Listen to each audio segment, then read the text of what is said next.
We all know Wizards of the Coast is probably the wokest game studio in existence. And running Magic the Gathering with what they just posted on X is pretty telling for how they are not recovering from any of that. They said Wizards of the Coast is hosting a Twitch stream to support Trans Lifeline, a grassroots hotline and nonprofit organization offering direct support to trans people in crisis for the trans community, by the trans community. For those of you that missed it, I did a deep dive on Trans Lifeline back when Alyssa Mercante was raising money for it, because I was like, oh, she keeps throwing darts and daggers over at us. So I'm going to do a little bit of investigation on what she's doing right now. And that's when I found out that Trans Lifeline is a very questionable organization, or at least one with definitely very questionable roots where it began and how it got to where it is right now.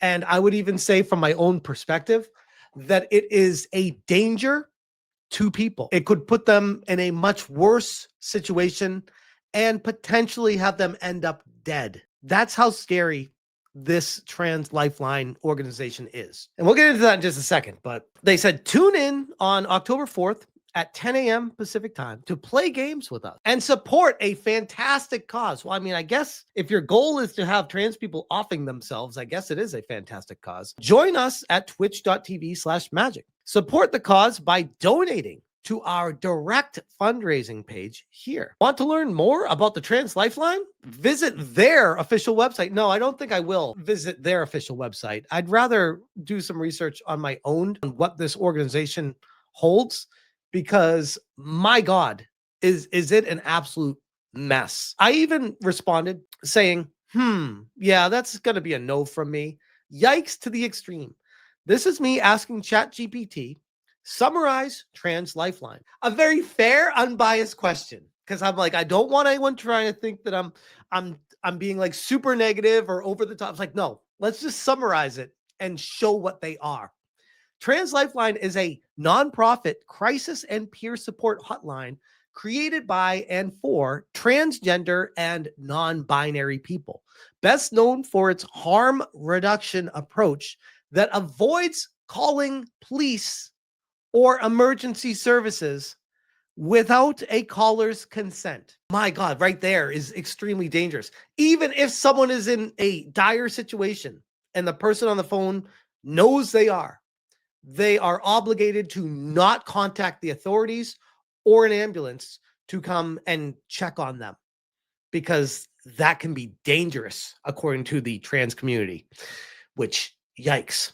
Beyond the hotline, it has also offered micro grants to help trans people with name changes, legal documents, and other critical expenses, though financial struggles have forced cutbacks and program suspension. While praised for providing a trusted alternative to mainstream hotlines that many trans people find unsafe, here we go, ready?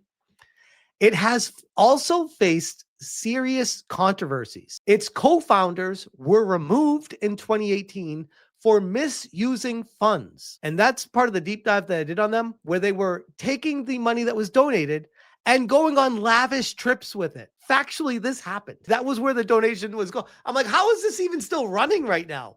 They were traveling the world, staying at the 5-star resorts with the money that people were donating, think it was going to help trans people. It was insane what they were doing with it. Critics fault it for limited hours and capacity compared to traditional hotlines. That's the other thing. It's not available 24 hours a day. So people who rely on it will be like, oh, shoot, I need to call them. Oh, they're not there. You know what? Maybe it's just not worth it anymore. Like, this is the problem that they even set up with it in the first place. It's a danger to society. The many pitfalls that they've created, I would argue, are just as dangerous as the things they're trying to resolve. And missteps like a poorly run hiring lottery in 2025 reinforce perceptions of disorganization. Supporters see it as vital community-driven service operating under resource constraints, while detractors argue it is poorly managed and unreliable. This is where Wizards of the Coast, a 100+ million, I would even argue, no, $1 billion+ value organization, Wizards of the Coast, owning Magic the Gathering, a massive, massive organization, is deciding to run a charity for this, which massive yikes. This was also replied to by Madame Savvy, who said, weird how you don't do this for something meaningful, like cancer, which can affect anyone and everyone. You've mentioned cancer twice on this account, and the last one was a decade ago. But no, you have to virtue signal to max out your ESG. I'll check back though in a few months when you start selling out to Saudi Arabia. I love the detractors trying to come to the defense. I'm like, bro, you guys aren't winning this one. Trust me, this organization is, in my humble opinion, not great. McMaster says, no thanks. How about supporting your Christian Magic players who are needing encouragement after our churches have come under massive violence? It's curious how the wokest company is pushing trans, the pride flag, Wizards of the Coast. Not a great look, especially when you go to their rewards page. This is what they're trying to raise money for here. Out of 50,000, I think they're trying to raise $50,000, which, holy shit, that's a lot of money. Ask a design question to Magic the Gathering or Wizards of the Coast, $25. Ask Magic or Creative, $25. This is where it gets crazy. Request a design story. Ask for the design story of a particular card or type of card. The designers on the panel will give you an in-depth story on that card's creation, if possible. $50 for them to talk about their designs on a card. Request a Magic creative story. Cool. Now we get back to the environmental design deep dive, a $250 donation. Ask about a set and the next designer on who worked on it, and it will give you a deep dive on what shaping the environment and or mechanics for a set was like. No questions about UB sets, please. For questions for the creative team, look at the other tiers. So if you want to know about a set design, that's $250 for something they're probably going to talk about anyways while they're playing the game, by the way. Magic creative deep dive, $250. Ask about a set or Magic World and the creative panel from 2 to 3:30. We'll do a deep dive into its creation. No questions about UB again. So there you go.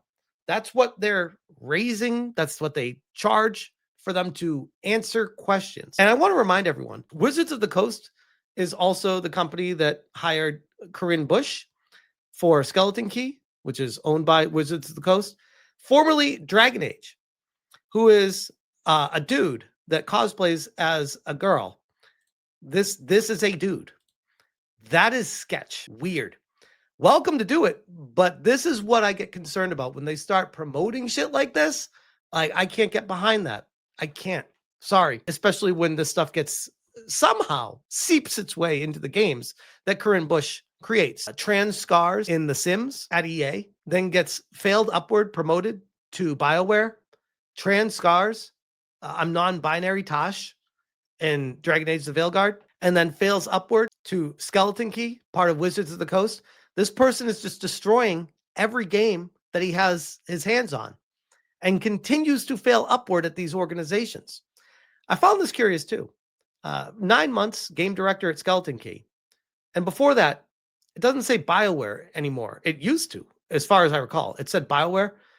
It looks like he changed it, at least from what I recall, from BioWare last year to saying BioWare April 2019 to 2020, and then switched it to just game director at EA to make it seem like the resume was, oh, you were at EA for almost 19 years. Curious how they do that. That is Wizards of the Coast raising money for Trans Lifeline and in a weird way kind of pushing the trans ideology throughout the organization. How uncomfortable would you feel as a person that doesn't agree with the lifestyle of trans people working at a company where they're pushing this in your face every day? It's one of those bend the knee to the ideology or get the fuck out.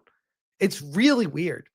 Organizations, in my humble opinion, should not be doing this with sexual orientation shit or gender ideology. That's really weird. It puts normal employees in a very weird position when they're working at the company to be like, okay, this person next to me is wearing a wig and has a dick and wants me to address them as a girl. I'm sorry. Personally, I do not live in make-believe land. I prefer to have my world grounded in reality. But again, welcome to do it, but don't push this shit in my face. And definitely do not insert this shit into the games, which again seems to find a way every single time with the people behind it, which makes me go back to the original point of that's why I don't want to support any of this stuff. But yeah, good luck to Wizards of the Coast. Until people start talking with their wallet, none of this is going to change. And if I worked at this company, I would 1,000,000% be reporting them to OSHA for making me feel uncomfortable every single day in this kind of environment that they themselves are creating. But for that, I will leave that one there.